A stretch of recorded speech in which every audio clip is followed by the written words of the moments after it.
Houston Texans, Houston Rockets, Houston Dynamo, Houston everything, Houston born and raised, H-Town Rebel Space Cadet Sports.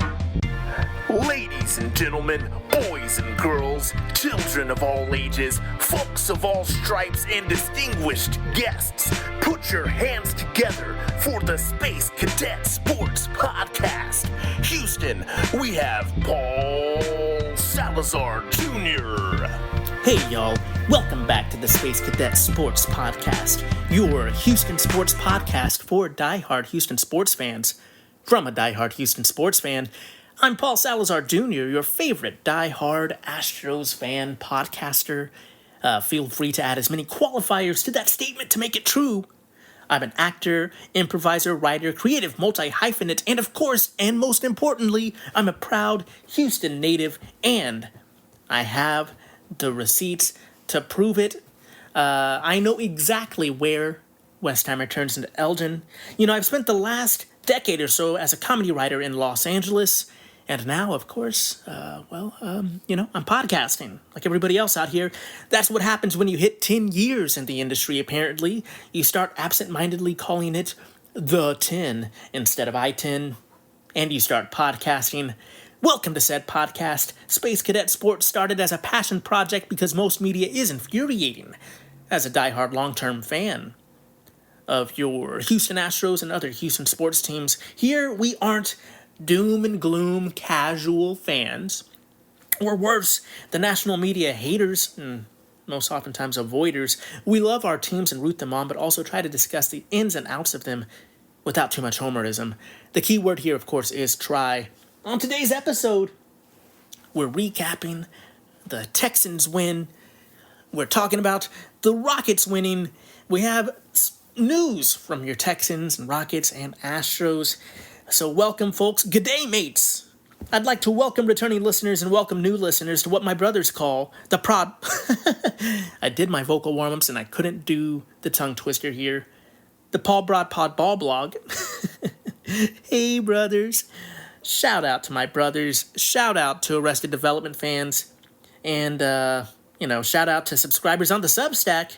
That's right. Check out spacecadetsports.substack.com for the full blog experience. Or the full blog experience, depending on your interpretation of my mumbles here. We're recording this transmission, as always, in sunny Los Angeles, where I'm joined by my co-host and co-producer, the Roz to my Fraser. Carla, the dog, is here with me, and longtime listeners of the podcast know that she may get on mic from time to time.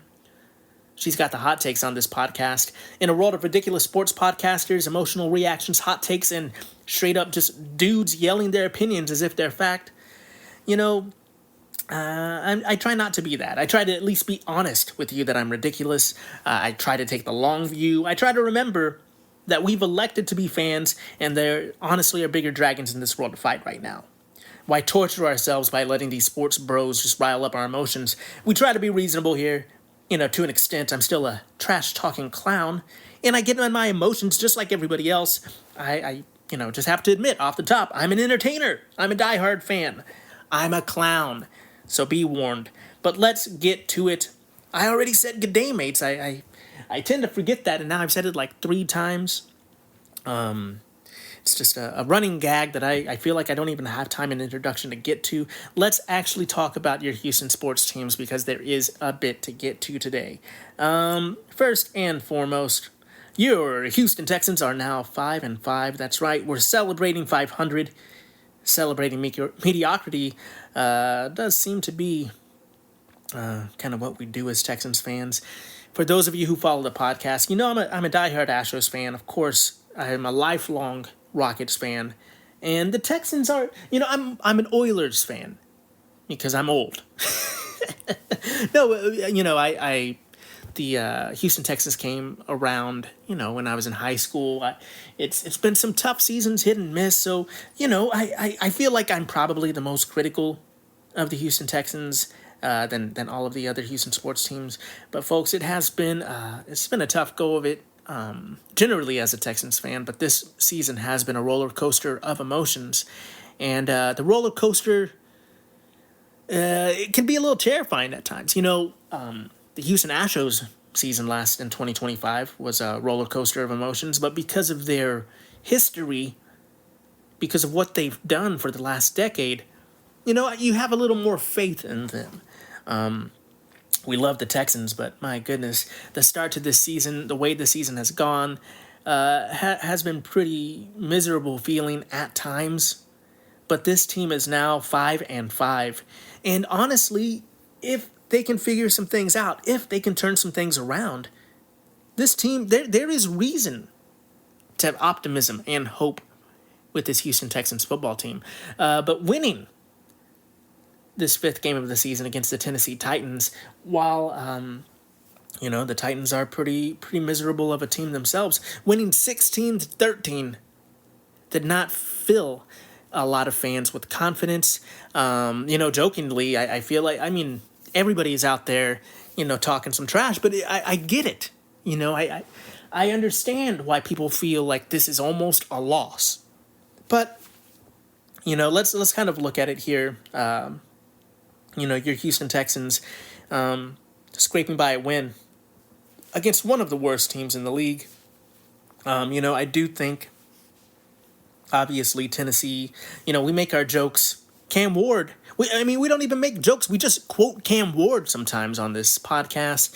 Earmuffs, kids. The Titans are ass. At least according to Mr. Ward. And sometimes it's hard to disagree with that sentiment when you see their team. However, there are teams like the Raiders and the Saints. So, while I think this team is not very good right now, there is talent on this team. However, I don't agree with Titans defensive lineman Jeffrey Simmons that said the Texans aren't a better team than us after a season sweep. Homie, my man, you got swept. Okay. Make your weird point if you want, buddy. Like, I get it. Like, if you're trying to say, if you got a video game team with everybody's Madden ratings, how different these teams might be in talent. I get there's a lot of talent on the Titans. But that's just a hilarious thing to say when you got beat 2 times by a team, to be like they aren't the better team. Then what? Then I guess the losses make the Titans better. I don't know what point he's trying to make. Are you a comedian, Jeffrey Simmons? Are you making jokes? Because that is that's a sloppy take. That take is sloppier than the Tennessee Titans playing football. Let's look at that game here against the Titans. Honestly, for those of you who follows my Paul's Picks episode, that I wasn't as bullish, pun intended, on the Texans beating the Titans as most, pundits, talking heads, David Burns. I don't know, the other people out there that express their opinions, they're more bullish on the Texans than I was. I was hesitant. I was hesitant because this team just has not been that consistent, and the Titans do not like the Texans. We are playing on the road. The Texans still had a lot to figure out to kind of get on the right track. They still have things to figure out to get on the right track as a 5-5 team. One of the things that I was talking about is if the Texans could establish the run against this Titans defense, and that happened barely. Davis Mills in this game passed 41 times. He had 41 passing attempts in this game. Woody Marks, who is on my fantasy team and who I absolutely love, only had 44 yards rushing on 18 attempts. Overall, as a team, they had 75 yards rushing in this game. So that's you got to give credit to where credit is due, to Mr. Jeffrey Simmons and the defensive line of the Houston Texans. Really, we're able to hold the running game in check. And maybe that's it. Maybe from a defensive lineman's point of view, from Jeffrey Simmons' point of view, this offensive line wasn't able to do what they wanted to do against this Titans defensive line. In the first game that the Titans faced the Texans, their offensive line wasn't quite gelling as much as it is right now. So maybe maybe from his perspective, that he sees more talent on his side of the ball than he saw on the offensive line, and maybe there's a little bit of a point to that. See, I can be reasonable, even against my sworn enemies. I might be a small guy, but if I saw Jeffrey Simmons wearing the throwback Oilers jerseys, I would fight him on sight. Not really. I would, look, I'm not a fool, okay? I don't want to get handled like a rag doll and thrown across the bar. But, I do see to some extent, maybe from his point of view, where he saw on the line of scrimmage how the Texans were struggling so much. And despite the Texans' struggle in the trenches in this game, they were able to get a win. And, off of a field goal in the fourth quarter at the last second. But they were able to scrape by a win in this game. And you do have to give, while we're kind of, we're being critical of this Texans team for winning a football game, we do want to look at some of the good too. Davis Mills, even though he passed more than a lot of people would like, he did not turn the ball over. He did get sacked 4 times, but I think that's more of a, you look at the offensive line a little bit on that one too. He had a QB rating of 90.9. He was 26 of 41, with 63.4% pass completion rate on 274 yards and 1 touchdown and 0 interceptions. So for a game manager the type of player that we needed Davis Mills to be in this game, he was that guy. The offense was slow to develop. But I think that was due to Nick Caley's offensive coordinator, Nick Caley's dedication to the run, trying to get that established, and just playing fairly conservatively with Davis Mills under center. And to some extent, I think that was a right move. And maybe this is why I had some hesitancy, and, I'm a comedian, not a football analyst, so, maybe I just couldn't find the words for that last week. But, having Davis Mills under center, you're probably going to want to play more conservatively, not turn the ball over, just keep putting the offense in good positions to score, not necessarily pushing for those touchdowns to make unnecessary turnovers. However, this game gave me so much anxiety. Mostly through this game, I was worried that they were going to lose. I'm not going to lie. I was worried that they were going to lose, and I didn't know what I was going to say on this podcast about this team if they lost to the Tennessee Titans. But they didn't. They won on a game-winning field goal by Matthew Wright, journeyman kicker, who, says he was, he had a good game, going 3 for 3. 40. I'm like, wait a second, was that right? I thought he missed one in that game. But yeah, he says he's 3 for 3 here on Yahoo Stats. So if I'm wrong, Yahoo was wrong. But anyway, that being said, shout out to Matthew Wright for getting the game winner there. And, honestly, a win's a win. With that being said, we're going to take a quick break. We'll come back with some more stats from that game and get to some more Texans news as they have Thursday night football this week. We'll be right back. H-Town Rebel Space Cadet Sports. And we're back. Welcome back to the Space Cadet Sports Podcast. I'm your host, Paul Salazar Jr. Shout out to everybody that listens to the podcast, I guess, in the middle. We reset because it's, it's just what you do.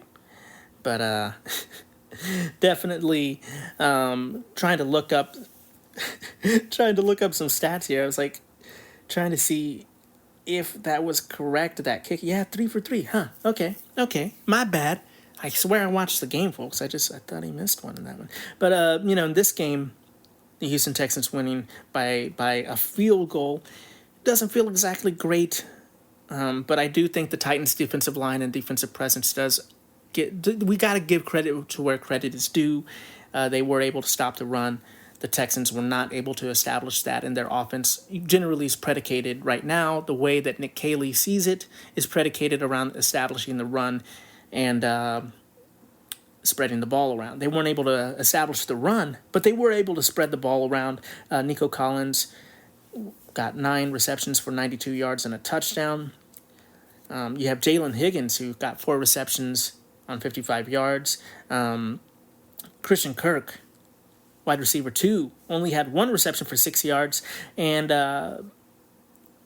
we have, of course, Dalton Schultz, once again continuing his great season as a tight end for the Texans. He's 6-51. I feel like all of that hate for Schultz is slowly melting away from most Texans fans. Xavier Hutchinson was 3 for 42 in the game. Jalen Knoll even got in the mix with 1 reception for 12 yards. I think a lot of people are looking at this and they're wondering, what's up with Kirk? Is he still the wide receiver 2 on this team? Carla is curious. She's up. She's alert. I think she believes that it might be time to make some way for the rookies. And that's no disrespect to Christian Kirk. Perhaps it is time for the youth movement in Houston. What do y'all think? Do you think it's time to move up the rookies? Should we be giving Hutchinson a little bit more playing time? Definitely let me know what you think there. Folks, in this game, Danielle Hunter was able to continue his sack streak. It's 1.5 sacks in this game.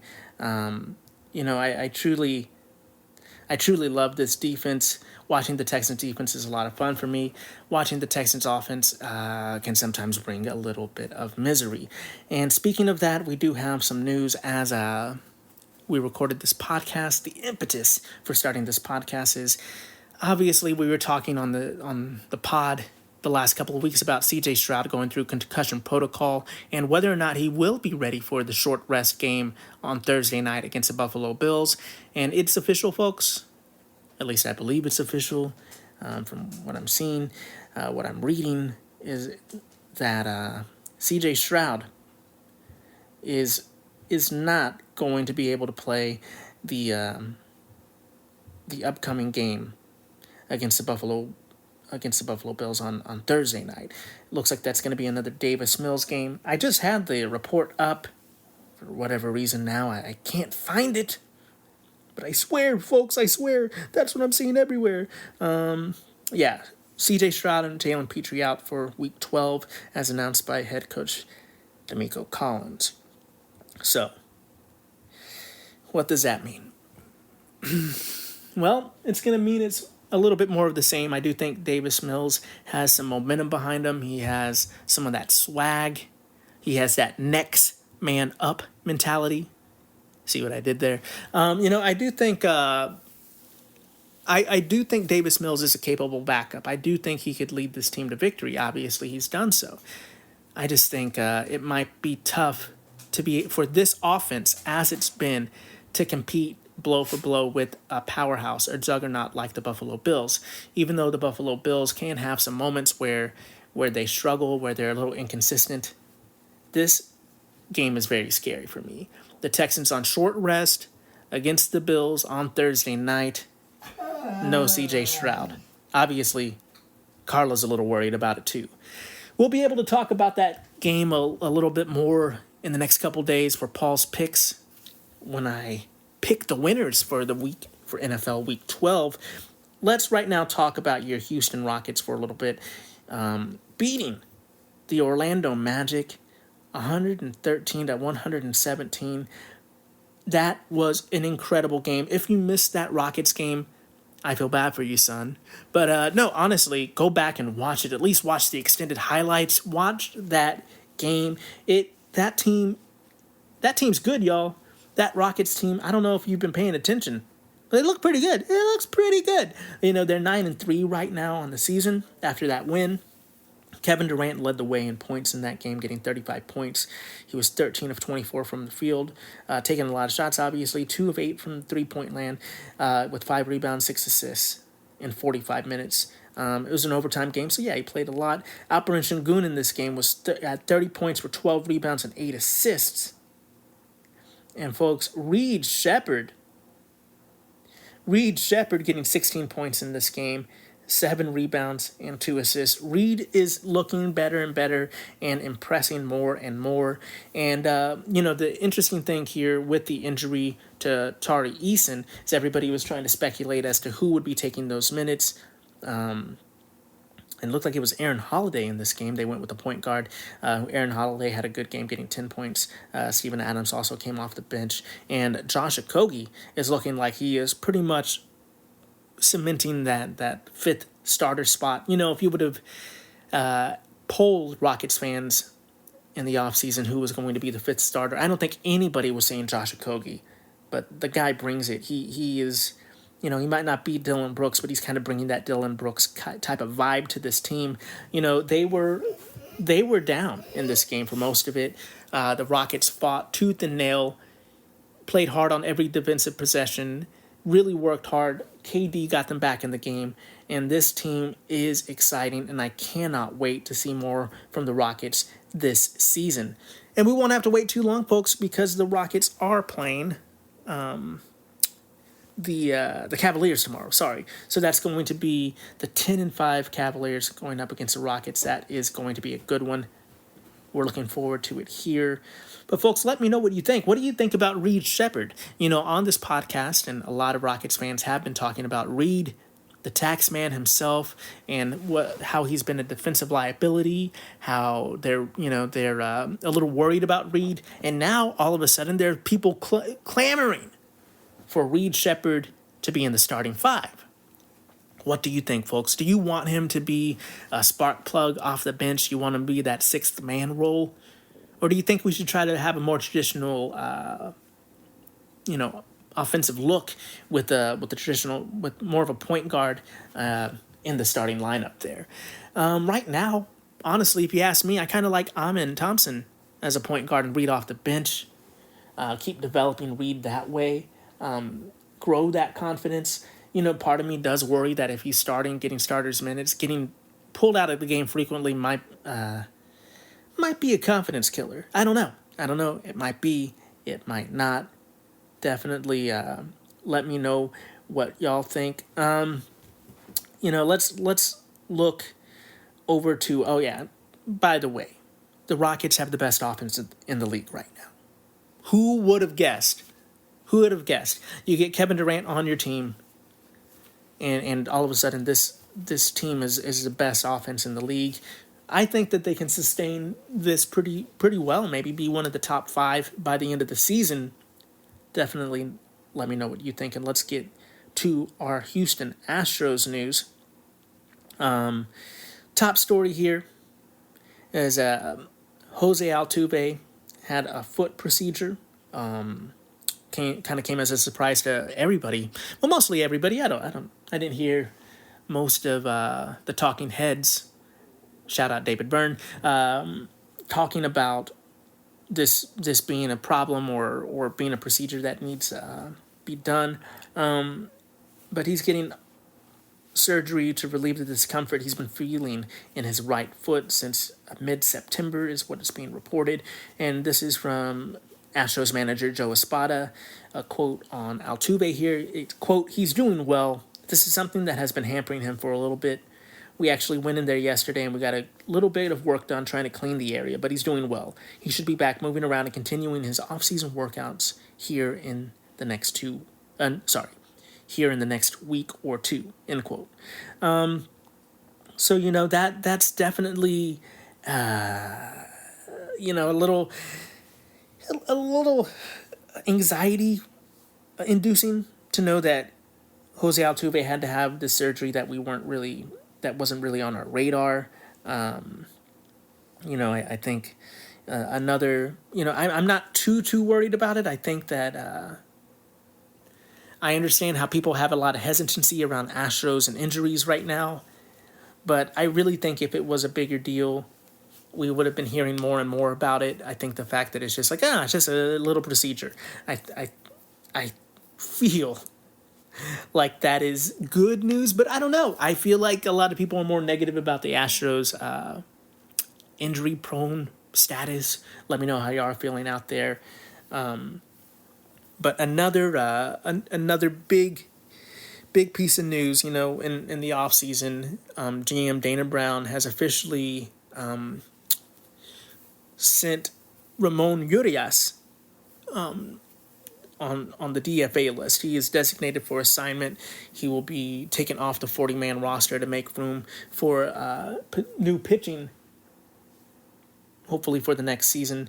But this has caught the ire of a lot of fans. Obviously, Ramon Urias was traded for at the trade deadline. He was brought to Houston before Carlos Correa, and I do feel like Carlos Correa being on Houston really did hamper Urias's ability to get on the field. That plus kind of being behind Gold Glove utility man Mauricio Dubon. So it was a short stint for Ramon Urias with the Houston Astros.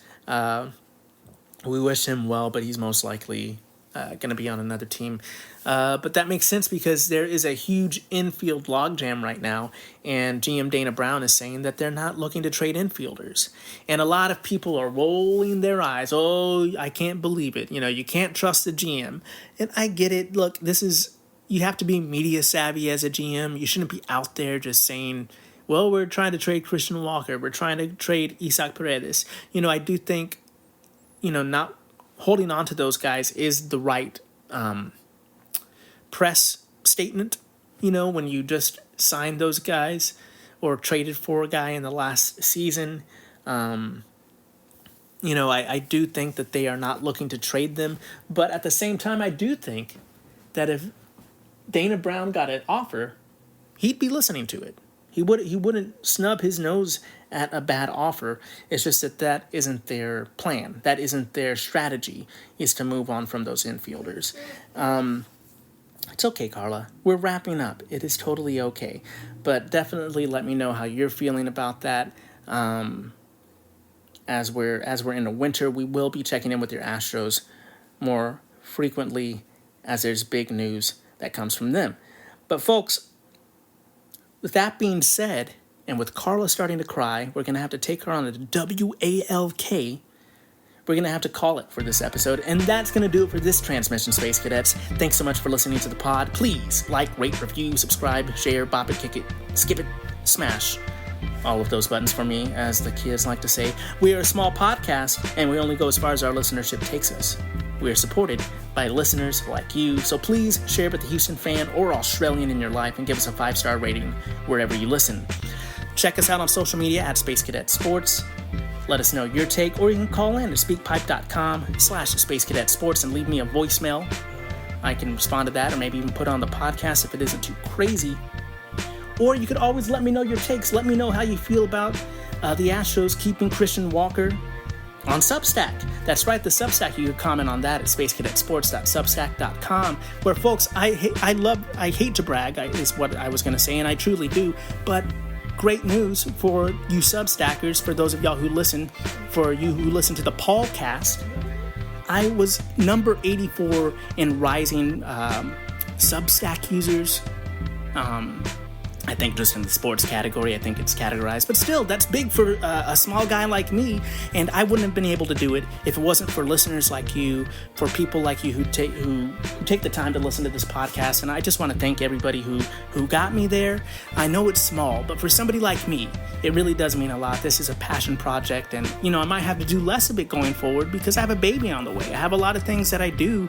And I do this for the passion. I don't like to put a big fee on the Substack. You can be a subscriber there, but most of the content there you get, like 99% of it you get for just being a subscriber. It's not behind a paywall. The paywall is just essentially if you want to help support, getting some of the subscriptions that I have to get to make this podcast, or help get me new equipment, or get treats for Carla. But thank you so much for the support. It really does mean a lot. Definitely check out the Substack.